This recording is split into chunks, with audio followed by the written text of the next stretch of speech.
Leonardo Trevisan, professor de Relações Internacionais da ESPM. Professor, é sempre um prazer conversar com o senhor. Eu vou pedir para a Sheila fazer uma proposta para que o senhor seja nosso colunista, porque nossos papos são sempre ótimos. Bom dia para o senhor.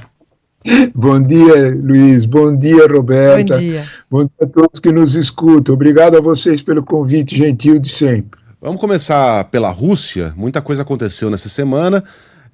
Donald Trump disse que acabaria com a guerra em 24 horas. Claro que isso era uma hipérbole, né? Mas, de fato, ele voltou ao seu problema com poucos dias de governo.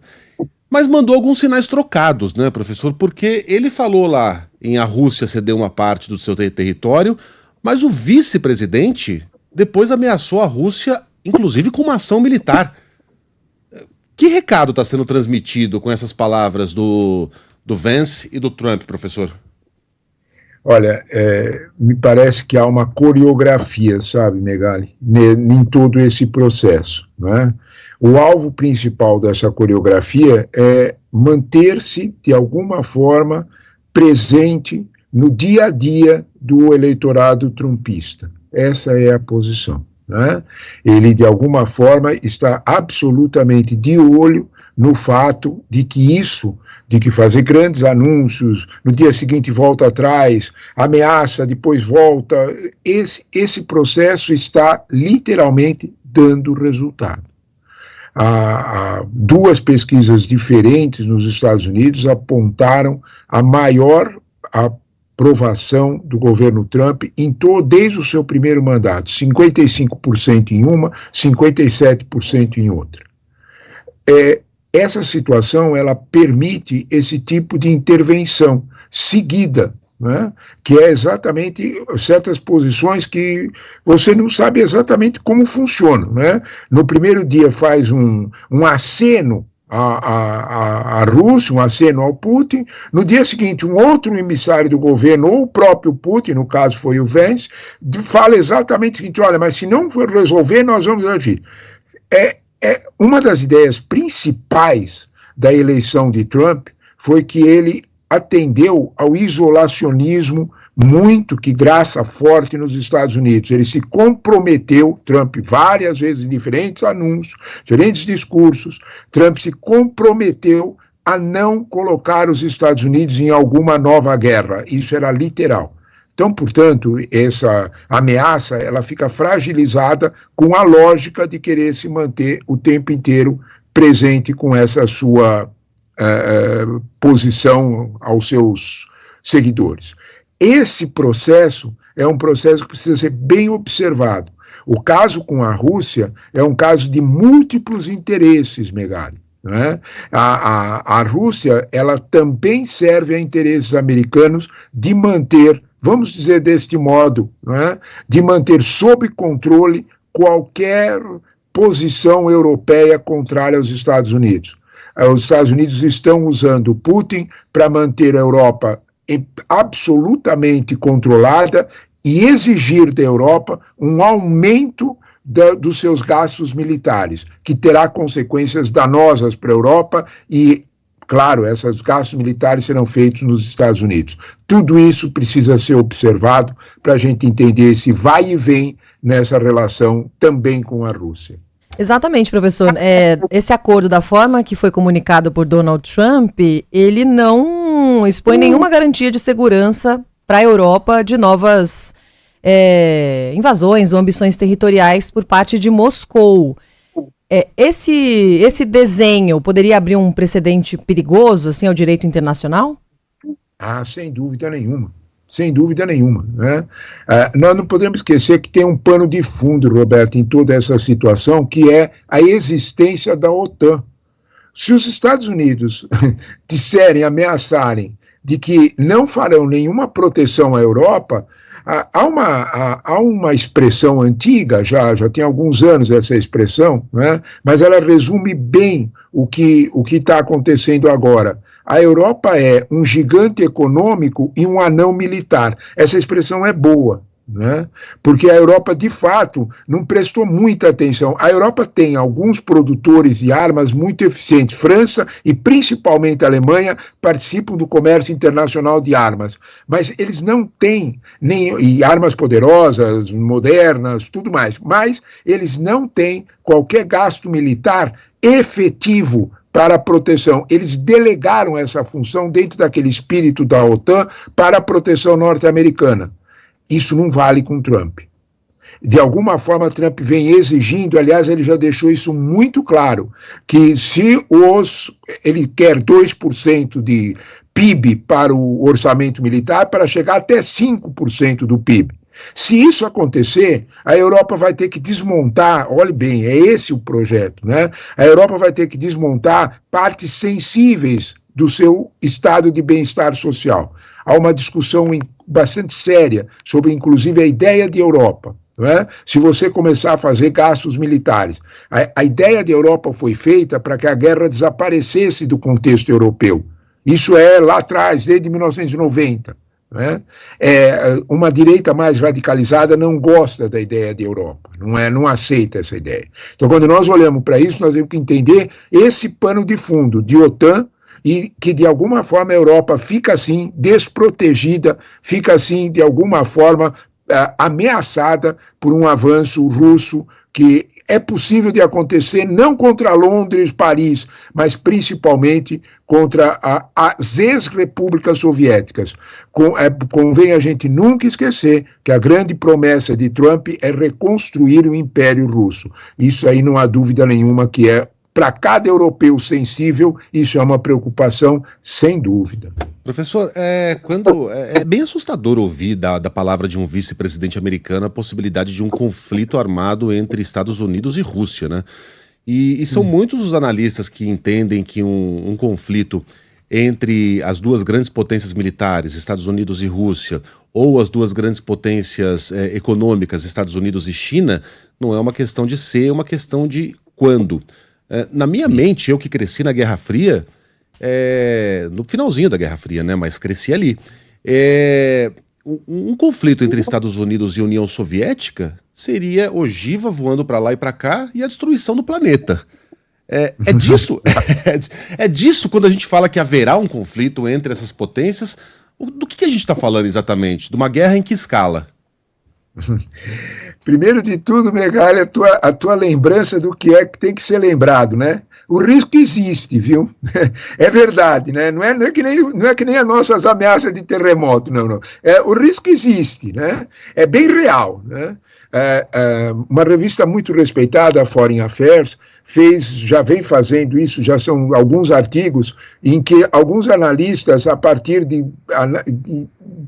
contextos muito claros, principalmente no Mar do Sul da China, marcam data para conflitos armados entre Estados Unidos e China, e o contexto ucraniano, de alguma forma, pode marcar data também para essa ideia. Nós temos que observar quem é que falou agora recente, né? Vence, o vice-presidente, é um ex-militar, ele combateu no Iraque, não é oficial de Estado-Maior, ele combateu como tropa de infantaria. Nesse contexto, depois saiu do exército com uma posição mais baixa, não fez uma carreira militar, mas tem exatamente essa vivência. Essa fala é uma fala que tem um conteúdo ameaçador, especialmente no sentido que você mencionou, né? De sugerir que existem possibilidades de um aceno para um conflito e um preparo para um conflito armado, né? Esse é o pior dos caminhos, né? A ideia de ogivas nucleares, ela é assustadora e ela tem sempre a expressão da dissuasão nuclear, porque seria o fim do planeta, como você observou, né? Agora, é real isso? Não parece. Nos momentos mais duros da guerra da Ucrânia, né, quando inclusive havia uma possibilidade de parcelas da sociedade francesa e da sociedade alemã estavam pressionando para o envio de soldados, envio de tropa de infantaria, né, Putin deixou muito claro, não façam isso porque eu aperto o botão, e a situação parou, né? Então, de alguma forma, essa dissuasão nuclear, como você lembrou, ogiva para lá e ogiva para cá, ela funciona como um freio. Funcionou, eu também sou, né, do período da Guerra Fria até antes, funcionava exatamente como um freio. Né? Nesse contexto, a gente deve analisar melhor essa frase e talvez imaginar que o discurso de Vance tem um outro sentido, que é, de alguma forma, mostrar que ele participa do processo decisório. Atenção a isso. Né? Um artigo no Washington Post fez essa sinalização. Né? Ele quis dizer, ele deixou bem claro que a linha Vance dentro do governo de Trump existe também, não é só a linha Elon Musk. Nós temos que entender esse lado que ele tem a sua razão de ser. Ô, Roberta, você conhece o relógio do fim do mundo, né? O relógio do fim do mundo foi criado, né, professor, em 1946 e é um relógio de ponteiro. E aí Piorou, né? Como é que é? Oi? Piorou, né? Piorou. Tem um grupo de cientistas nucleares chamado Bulletin of the Atomic Science. E ele vai atualizando esse relógio. Eles vão mexendo os ponteirinhos mesmo, né? Então, os Estados Unidos e a União Soviética assinam lá um acordo de não proliferação nuclear. Opa, o relógio recua um pouquinho. Donald Trump eleito, ele acelera. Ele não acelerou em 2024, tá? Mas ele, em 2023, foi colocado um pouquinho para frente. Quando chegar meia-noite, quer dizer que o mundo acabou. E o relógio está marcando agora 90 segundos para meia-noite. Um minuto e meio para meia-noite. Vamos mudar de assunto, Rô? Vamos mudar de assunto, professor, porque a gente também acompanha aqui, desde as primeiras horas do dia, pelo nosso horário aqui do Brasil, Hamas libertando mais 3 reféns israelenses, depois de um cessar-fogo que quase foi abaixo, né, professor? Quase colapsou. A gente teve denúncias aí de violação de trégua, dificuldades aí no diálogo, mas ainda assim, nesta manhã, acompanhamos as imagens de 3 reféns sequestrados durante o grupo terrorista no sul de Israel sendo libertados e, em troca, Israel já começou a também liberar parte dos 369 prisioneiros palestinos. Neste sábado já era essa a previsão. A 6ª troca desde o início da trégua entre Tel Aviv e Hamas. O que temos a partir de agora nessas negociações, hein, professor? Depois de ficarem por um fio, né? Exatamente, elas estiveram por um fio. Na quinta-feira, o Hamas fez um anúncio, né, de que provavelmente não libertaria os prisioneiros, os reféns. Né? É preciso entender um pouco por que é que o Hamas fez isso. Né? Quando a gente olha para os dados, né, e os dados vieram inclusive da Cruz Vermelha, né, há ainda ações militares muito fortes no território de Gaza, em certas áreas de Gaza. Para a gente ter uma ideia do que é que nós estamos falando, né, foram 118 mortos e 850 feridos, né, desde que o cessar-fogo iniciou.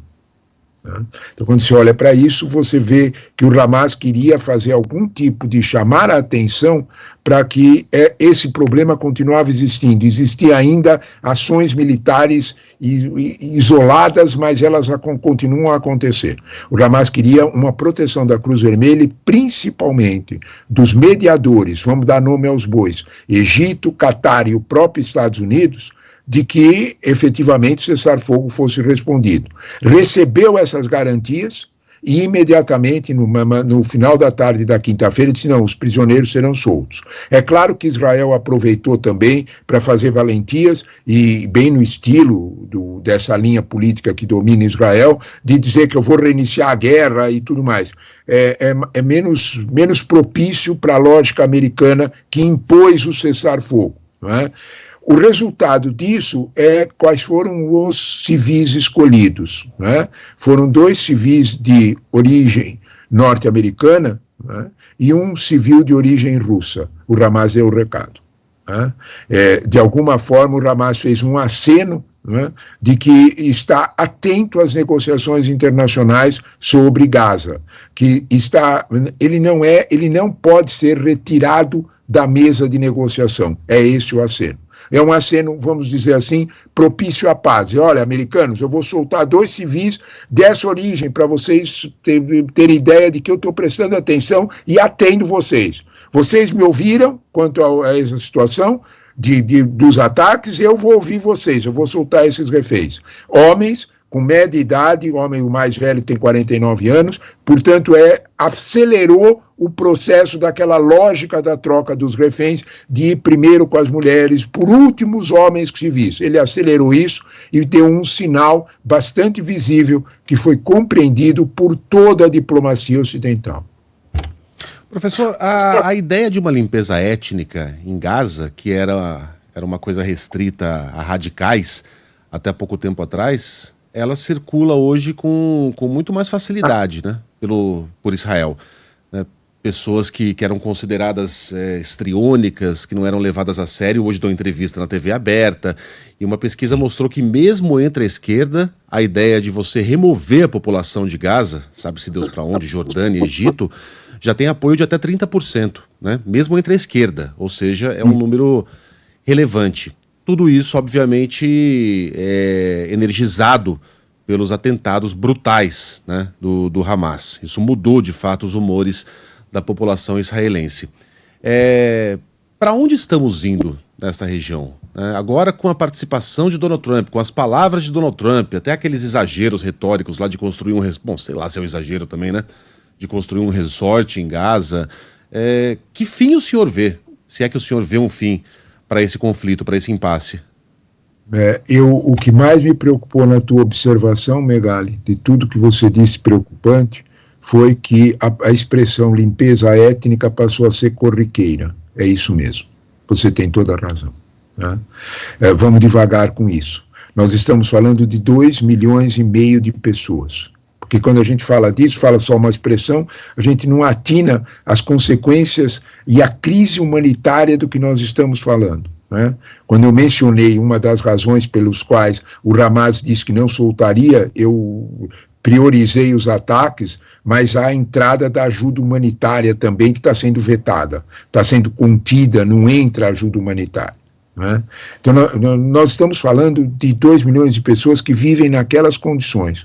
O New York Times abriu, fazia muito tempo que isso não acontecia, uma foto de meia página, na primeira página do New York Times, mostrando um cenário inacreditável de destruição e de pessoas voltando para aquilo que sobrou das suas casas em carroças movidas por burro. É o que eles têm.